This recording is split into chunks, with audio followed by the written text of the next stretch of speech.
अस्सलाम वालेकुम वरहमतुल्लाहि वबरकातुह। जी, आज मैं एक नई वीडियो के साथ हाज़िर हुआ। इसमें मैं ट्रिक शेयर करूंगा। मेरे पास QMobile LT500 Pro है।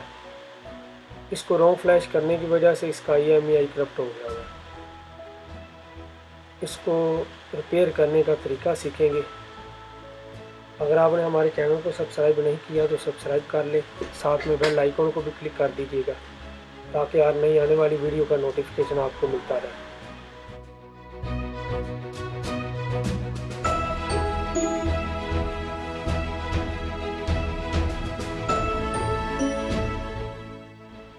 जी दोस्तों, अगर आपके कंप्यूटर में मीडियाटेक CDC ड्राइवर्स इंस्टॉल नहीं हुए तो सबसे पहले आपने इनको इंस्टॉल कर लेना है।